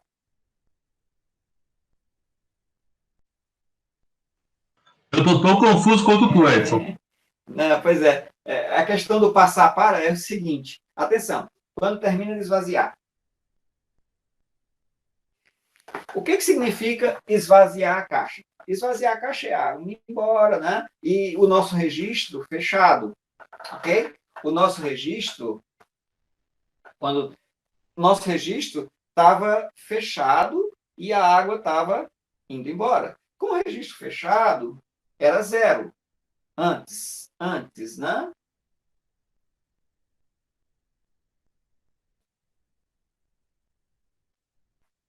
E aí, tá? E aí, atenção, o registro, a válvula, né? O V, estava em 0, porque estava esvaziando, e passou para 1. Ok? E passou para 1.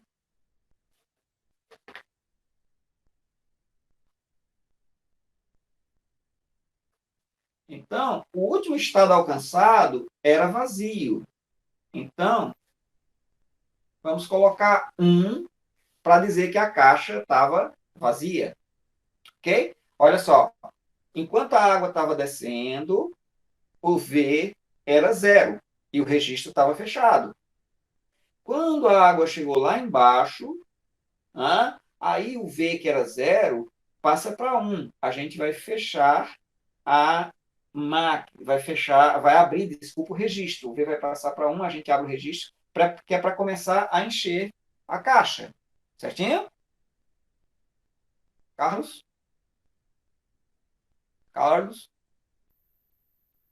Sim, professor, eu tô montado aqui para não atrapalhar, mas eu tô fazendo positivo aqui na câmera, aqui, ó. Positivo. Câmera.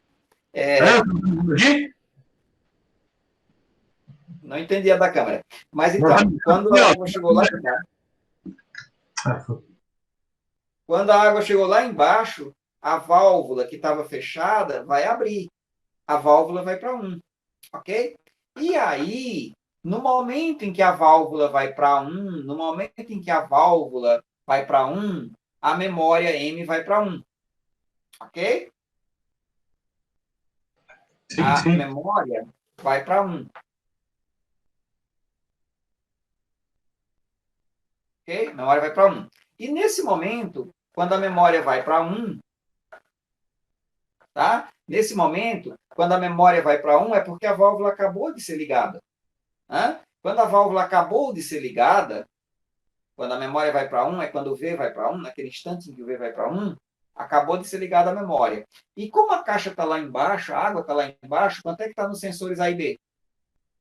Água lá embaixo. É 0? A e B estão em 0. Né? Então, quando termina de esvaziar, que é o quê? A igual a 0 e B igual a 0, tá? Vai para 1. Ô Edson, então, no caso, na verdade, a memória é só um indicativo do estado da válvula, né? Se é instantâneo, quando ela muda a válvula, já muda a memória, ela é só um indicativo do valor da válvula. É um indicativo da última informação da válvula, né? Que no caso foi ligar ou foi desligar, e ela tem que ficar memorizada, ele tem que ficar guardado isso aí, até ele mudar a situação da caixa, né? Até terminar de encher, terminar de esvaziar. Tá? Então, o Carlos, certo, Ingon? Então, Carlos, Aham. isso que eu acabei de escrever aqui, ó, caixa vazia, quando termina de esvaziar, que é A0, V0, o V passa de 0 para 1, né? E o M vai para 1, ok? Liga a válvula. Esse aqui é o instante onde a gente liga a válvula. E que instante é esse aqui nessa tabela? Ah, M igual a 1, A igual a 0, B igual a 0. Compreende, Carlos? Olha no meu bloco de Sim. notas e olha essa linha aqui que eu escrevi. Ok? Naturalmente, atenção, o M vai ficar em 1, tá? O M vai ficar em 1 e a... Porque eu memorizei que a válvula está ligada e a válvula, tá? Fica ligada mesmo. O M está em 1, que me diz que a válvula está ligada, e aí a caixa começa a subir, né? Então, a água sobe e cobre o sensor B. Percebe? A água sobe e cobre o sensor B. Que linha é essa na tabela? Esta linha aqui, ó, 101. A caixa está enchendo. E a válvula continua em 1. Tudo bem?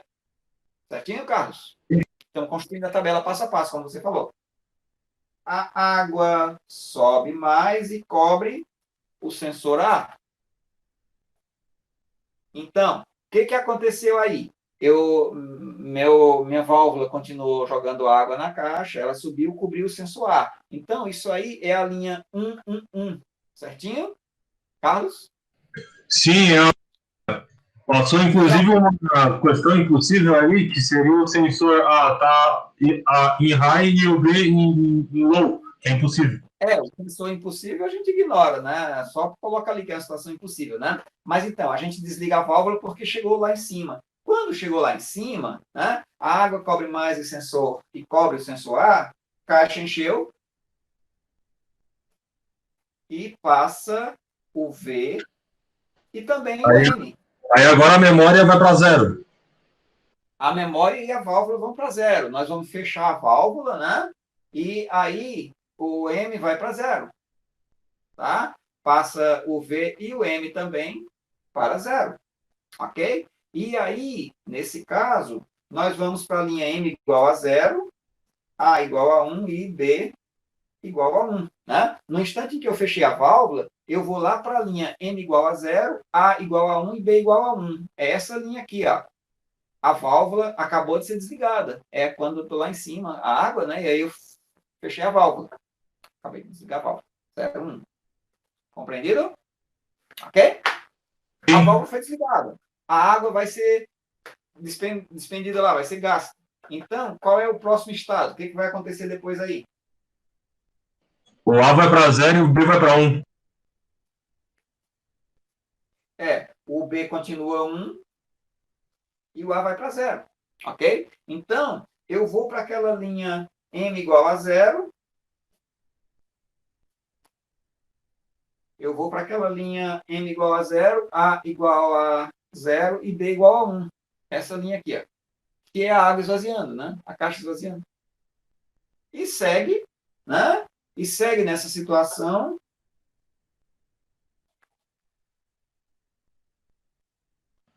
Então, no caso, E a única coisa que vai importar, então, é o A, né? Oi? A única coisa que importa, no final das contas, é o A, não é? Não, os dois sensores importam, né? A, N, A e B. Então, olha só. Aí ele cai nessa linha 100 aqui, tá? Desculpa, é 000 aqui, né? Então, quando M igual a 0... Não, nosso M estava 0, não estava 1. M igual a 0, A igual a 0 e B igual a 0, é esse ponto aqui, ó. Este ponto aqui, ele estava mesmo esvaziando, né? Chegou lá embaixo. E essa é a hora quando ele liga a válvula. E, claro, quando ele liga a válvula, que o V passa para 1, o M passa para 1 também. Entendido, pessoal? A sequência aí? Qualquer Ô, coisa... professor, Oi? uma coisa é que nesse sistema digital que a gente fez, né, quando eu ligo o sistema, como na lógica sequencial, não vai ter um dado antes da válvula quando eu acabei de ligar, por causa que eu liguei agora, então eu interpreto que seria 0, né?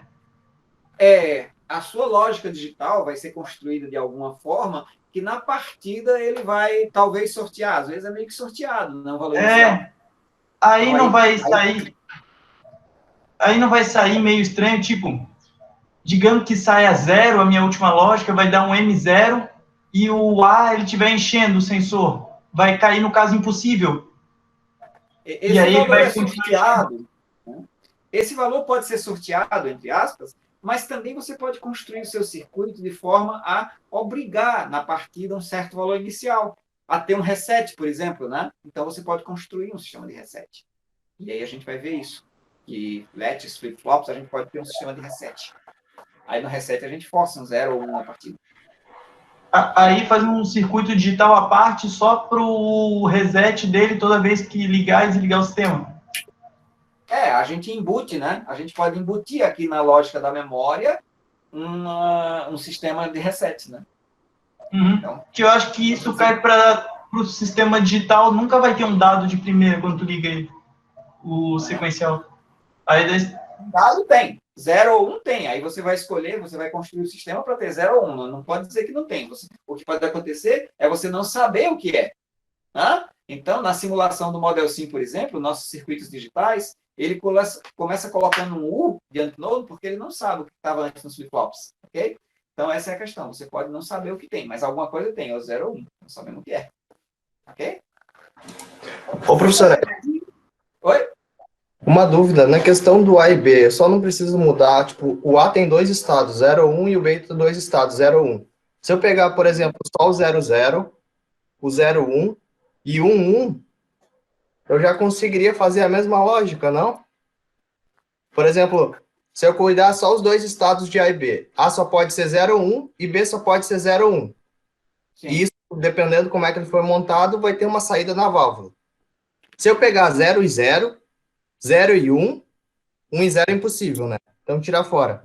Então, 0, 0, 0 e 1 e 1, eu não monto a mesma lógica? Não, porque naquela situação do meio, A igual a 0, B igual a 1, não diz para você se estava enchendo ou esvaziando, e você precisa memorizar, você precisa saber, lembrar se estava enchendo ou esvaziando. Só com A e B não dá para construir esse controle, você precisa de uma memória. Né? Precisa de uma memória.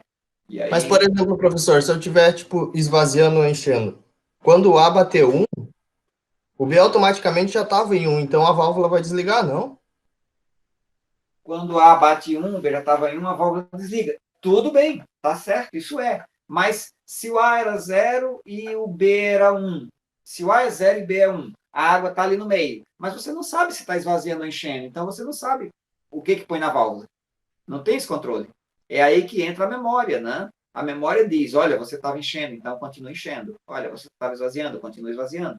Ok? E aí, essa tabela que você vê aí, né? Essa tabela que você tem aí, essa tabela é mais completa, porque essa tabela diz, estava enchendo, continua enchendo. Ou estava esvaziando, continua esvaziando. Né? Então, essa tabela prevê todo o sistema. Essa tabela, né, resolve a necessidade de memória para esse sistema aí. Ô Edson, Sim? tipo, não tem como fazer, a gente estava falando ali, não tem como tu fazer, ó, 0 e 0 tu enche, beleza? Ok. 1 e 1 tu para. Ok. E é isso. Quando chegar em 0 e 0, tu enche de novo. É isso que eu falei, pô. É o que o Douglas estava falando. Mas o que acontece é que está embutido nisso daí a memória. Embora você não perceba, mas você está embutindo aí um latch, a trava. Quando está em 1, trava fechado. Quando está em 0, 0, trava aberto. Ou o contrário, trava aberto. Mas você embutiu a trava na sua lógica. Ah, no seu eu raciocínio. entendi, Né? eu acho que entendi. No seu raciocínio, está embutido o latch, está embutida a trava. Quando chega em 1, fecha a válvula e trava a válvula ligada. Não, desculpa, quando chega em 1, fecha a válvula e trava a válvula ligada até chegar no 0, 0. Quando chega no 0, 0, abre a válvula e trava a válvula aberta. Ou o contrário. Abre. Quando chega no 0, 0, abre e trava até chegar no 1 em 1. Então, está embutido no raciocínio de vocês o latch, a trava, a memória. Né? É porque eu pensei assim, ó. Se tivesse água no nosso sensor, ele ia ficar ativado. Se não tivesse água no sensor, ele ficaria desativado. Só que, de qualquer forma, ele fica ativado por um tempo. Isso é verdade. Tem essa memória, todo o tempo que está esvaziando, ou todo o tempo que está enchendo, a válvula travou um valor. A válvula memorizou um valor. Tem uma memória aí, tem uma trava. E essa trava é um latch, né? É um dispositivo de lógica sequencial. É uma memória, é um tipo de memória. Ok? Então, está embutido na sua lógica. Certinho, pessoal? Então, esse circuito que armazena um bit, esse circuito que memoriza um bit, que é o tal do flip-flop.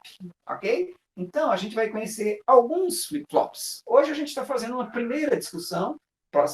Na próxima aula, a gente segue adiante. Ok? E atenção, pessoal, nós precisamos dar um jeito de travar um bit. Memorizar um bitzinho só. Ok? Vamos ver como é que eu posso memorizar um bitzinho só? Pessoal, sistemas digitais, esse trecho aqui vocês vão ler, por favor. Qual é a diferença de um circuito combinacional para um circuito sequencial? Nós já fizemos essa discussão, mas vocês, por favor, vão fazer essa leitura, tá, para mim? E agora, pessoal, atenção. Olha só como é que eu posso fazer uma memória muito simplesinha. Ainda tem problemas, tá? Mas essa daí já é um começo. 2 inversores, um de costa para o outro. Você sabe o que o inversor faz, né? Quando entra 0, sai 1. Quando entra 1, sai 0. Ok? Esses dois aí, pessoal, atenção. Vocês têm uma saída Q e uma outra aqui, desculpe, um D e um Q. Aí, olha só. O Q é o inverso do D. E o D é o inverso do Q, porque simplesmente tem 2. Tudo bem? Sabe o que vai acontecer nesse circuito, pessoal? No momento, imagine que isso aí eu faço esses 2 inversores aí com um circuito integrado. Construo isso aqui. Claro que enquanto isso está desligado, não tem alimentação nesse CI, as 2 saídas estão ali no 0, né? 0 volt, não tem fonte e tal. No instante em que eu ligo, no instante em que eu alimento esse circuito, tá, pessoal? Esses 2 inversores, eles não são exatamente igual. A física deles, a construção física deles não é exatamente igual. Então, algum deles vai ser mais rápido, algum deles vai ser mais lento, e aí algum deles vai jogar a saída em 0.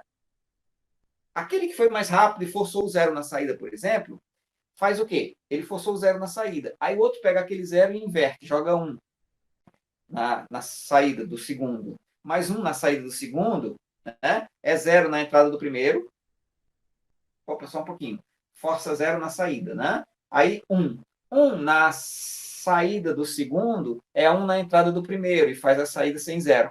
Vocês percebem aí, pessoal? Um inversor junto com o outro, e aí eles se travam. É como aqueles sistemas mecânicos, né, de engrenagem, que prende ali, não volta. Então, os 2 inversores juntos travam um valor, né? Eles travam um valor, tá? e em inglês trava é let, eles formam esse circuito de um let. Ele travou o valor. Compreende essa ideia de que trava o valor desse jeito aí? No instante de alimentação, um força 0 na saída, aquele 0 faz com que o outro jogue 1 e aquele 1, tá? Então, eles se travam. Compreendida a ideia, pessoal? Por favor? Sim, professor. É que eu sempre penso, é simples para mim, mas para vocês é novidade, então pode não ser tão simples. Qual é o problema dessa trava que está aí, pessoal? O problema dessa trava que está aí, é que a gente não consegue travar o valor que a gente quer.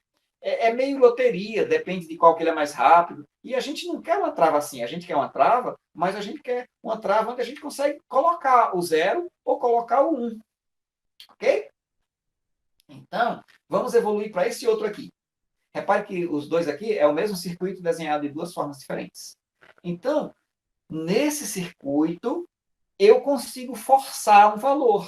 Né? Ainda não é um bom circuito como eu quero, mas nesse aqui eu consigo forçar o valor. Por quê? Porque, olha só, atenção, vocês já sabem, né, pessoal, que vamos, a princípio, colocar 1 aqui no S e no R. Tudo bem? E aí, pessoal, uma porta não E com uma das entradas em 1 funciona como um inversor para outra entrada. Ok? Se eu coloco 1 aqui no S, isso aqui funciona como um inversor para essa entrada Q aqui. Compreendem isso, pessoal? Tudo bem? sim. Ok. Então, com essas entradas S e R em 1, isso aí acaba funcionando exatamente como esse aqui de cima. Mas atenção, pessoal. Se eu colocar 0 numa dessas entradas, só numa delas. Vamos colocar 0 aqui no S? Acompanhe, por favor. Se eu coloco 0 aqui, aí eu forço 1 nessa saída. Pessoal, tem uma coisa aqui que não está legal, é que essas duas saídas são, uma é Q e a outra deveria ser Q'. Né? Infelizmente, eu não tenho como riscar em cima disso daqui agora, que eu não tenho um programa que me permita riscar aqui em cima. Mas uma saída Q e a outra vai ser Q', tá? Que é o Q barrado. Então, Q barrado é o Q invertido. E atenção, se eu coloco 0 aqui, eu forço 1 no Q. Tudo bem? Ô, professor, Oi. com o Fox de Reader, tu consegue, tipo, editar o PDF. Se você for ali em Convert, ou Edit ali, vai ter um lápis, daí você pode usar. Não, atenção, desculpe, esse aqui é o Foxit Phantom, nem é o Reader, é o Phantom. Eu tenho o Phantom, esqueci, dá para editar. Mas aqui, então, edit é comentário, né? Eu acho que é comment. E aí... É lápis ali, ó, pencil, é. Isso, ali no Pencil. Bem no meio. Isso, aí dá para editar. Professor, sabe como mudar a cor? Eu não consegui mudar a cor do meu, só tem essa cor. Eu nem sei, a gente pode ver depois. Não é que eu não descobri. Tudo bem, realmente é o Phantom. Bom, mas então, é Q barrado. Muito bem, obrigado pela lembrança, eu tinha esquecido. Pois bem, mas então, olha só. Então agora eu vou brincar aqui. Vou rabiscar depois, cara, mas olha só. Se eu forço um 0 aqui, coloco um 0 aqui, a princípio o R está 1. Que legal. Então, o que vai acontecer? Quando eu coloco esse 0 aqui, eu forço essa saída para 1. Tá? Mas se eu falei que o R ficou em 1, esse 1 e 1 vai fazer o quê? Vai jogar essa saída aqui para 0, na verdade? 1 e 1. Numa porta não E dá um 0. Tranquilo? Certinho, pessoal? Sim. Agora, né, eu agora vou vir aqui e eu agora vou colocar 1 aqui. Tá? Depois que eu coloco esse 1 aqui, com esse 0 aqui, esse 1 aqui já ficou travado. E esse 1 aqui, com esse 1 aqui, esse 0 ficou travado. Vocês notaram o que eu fiz? Eu nem sei o que eu estava aí antes. Mas quando eu coloquei um 0 no S por um tempinho curto, eu coloquei 1 na saída Q e automaticamente forcei 0 no Q barrado. Eu consigo mudar as coisas nesse LED. Aquele primeiro que eu tinha antes, né? Eu não tinha como mexer. Eu não tinha como colocar uma coisa nele. Nesse aqui eu posso. E aí, eu consegui colocar 1 na saída Q. Vocês querem colocar 1 na saída Q barrado? Atenção, pessoal, olha só, vou deixar o S e o R em 1, e na verdade, isso aqui devia se chamar S barrado e R barrado, devia ser o nome certo para eles. S barrado e R barrado. Sabe o que eu vou fazer para colocar 1 no Q barrado? E quando eu colocar 1 no Q barrado, eu vou colocar 0 no Q, tá? Atenção, atenção. Comigo, pessoal, por favor. Olha só, eu vou... de novo. Só por um momentinho, não preciso por muito tempo. Por um momentinho, tá, pessoal? Vamos colocar... Sumiu o lápis. Por um momentinho, só um pouquinho, só um tempinho curto. Eu vou colocar um 0 aqui, só um momentinho. E quando eu coloco um 0 aqui, pessoal, 0 numa porta não E, numa das entradas da não E, faz o que com a saída? Quando eu coloco aquele 0 ali, eu vou forçar um aqui. Ô, professor, Oi? se dá só um clique com a borracha em cima, já apaga tudo. Obrigado, que legal. Desculpa, eu realmente não estou acostumado com esse detalhe. Eu uso isso para outras coisas às vezes. Boa, obrigado. Então, 0 e 1, eu forcei 1 na saída Q barrado. Mas quando eu forcei 1 na saída Q barrado com S barrado em 1, o que eu estou forçando automaticamente? Só um clique? Ok. Quando eu coloquei 1 e 1 aqui, eu forcei a saída Q para 0. Certinho? E depois que eu forcei essa saída aqui para 0, esse 1 aqui já está aqui, já estava mesmo. Eu posso trazer de novo o R barrado para 1. Posso colocar de volta o R barrado em 1. Tá? Deixar de novo S barrado em 1 e R barrado em 1. Porque eu já fiz aquilo que eu tinha falado. Eu forcei a saída aqui para 0. Tudo bem, pessoal? Perceberam? Eu ponho 0 só por um tempinho e depois posso voltar para 1. Aquele 0 que eu coloquei por um tempo muito curto, forçou a saída, mudou a saída e aí pronto. Aí eu deixo o S barrado em 1 e o R barrado em 1. Ok? E, aliás, pessoal, deixa eu dizer para vocês. S é S de 7 e R é R de reset.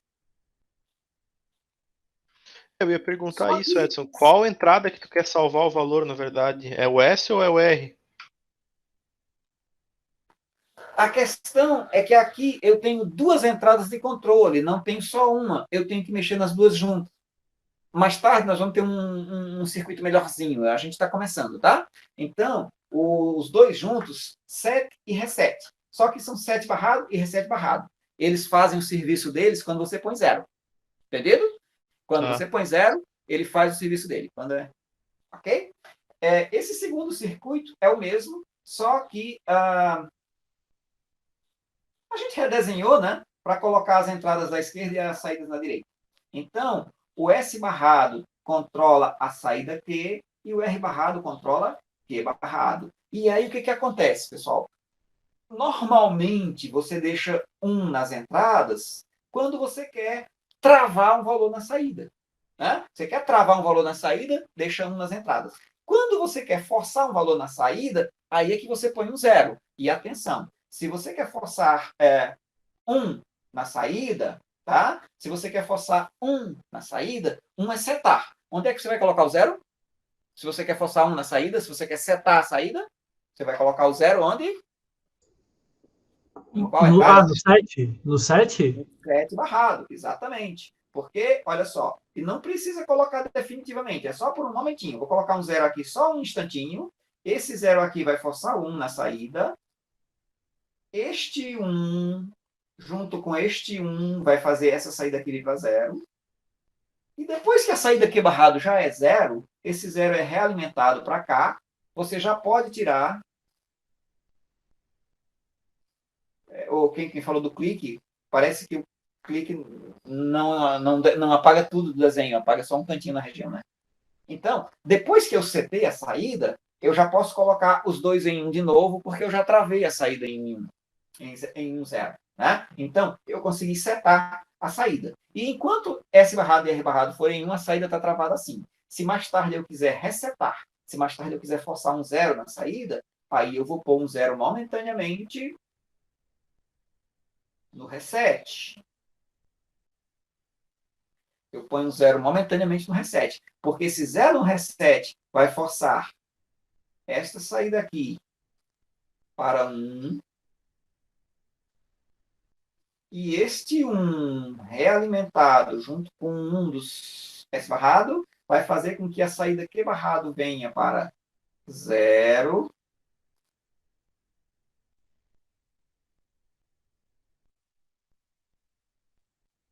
E quando eu já tenho 0 no Q, esse 0 no Q é realimentado para cá e segura, trava esse 1. Eu já posso colocar de novo 0, 1, desculpe. Eu já posso trazer de novo o 1 para a entrada R barrado. Percebe? Eu só preciso colocar 0 ali só por um momentinho para forçar o sinal que eu quero. E aí eu forço a saída. Eu posso setar, eu posso resetar. Né? E normalmente eu quero Q e Q barrado. Quando um é 0, o outro é 1. Ok? Esse é o funcionamento desse latch, desse flip-flop, que a gente chama de flip-flop ou latch SR. Na verdade, o certo, mais tecnicamente padrão, é a gente chamar isso aí de latch. É uma trava SR. Flip-flop é quando tem clock. E um circuito de clock. Isso aqui não tem clock. Então, olha só. 0 e 0 é uma condição não permitida, porque se eu colocar 0 e 0 aqui, eu jogo as duas saídas para 1. E a gente normalmente não quer isso. Ok? Você não vai preso, tá? Você pode fazer. Algumas vezes no circuito a gente faz isso, não tem, né? Mas a princípio a gente chama de condição não permitida. Então, 0 e 1, se eu coloco 0 no 7, eu forço a minha saída aqui para 1 e o Q barrado vai para 0. Se eu coloco 1 no 7 e 0 no reset, eu forço a minha saída aqui para 0 e o meu Q barrado vai para 1. Ok? Agora, se eu deixo 1 e 1, como eu tinha mostrado antes aqui, se eu deixo 1 e 1, aí o que acontece? Ele deixa no chamado Q anterior. Ele trava, ele segura a condição anterior, né? Ixi, pessoal, eu estou segurando vocês aí além da hora. Ele segura a condição anterior. Ele memoriza a condição anterior. Compreenderam, pessoal? Entendem aí a ideia? Sim. Ok? E isto aqui, tá? E isso aqui já é... Isso aqui, só isso aqui, já é o circuito que eu preciso, né? Só isso aqui já é o circuito que eu preciso para resolver o problema da caixa. Mas eu vou deixar essa resolução para a próxima aula, né? Porque eu já estou segurando vocês aí além da hora. Desculpem e obrigado pela atenção. Está compreendido esse conceito, né, pessoal? Isso aqui é o princípio, né? O comecinho do raciocínio da ideia do flip-flop. Nós vamos desenvolver os flip-flops a partir daí. Na quinta-feira nós damos uma boa avançada nesse material. Fechou, professor? Obrigado pela atenção, pessoal. Valeu, Valeu. professor. Um abraço. Até mais. Devem atender na quinta-feira. Se tiver alguma dificuldade, podem fazer um contato. Se tiver alguma dúvida, alguma pergunta que eu tirar já, pode falar. Diga lá. Falou. Falou.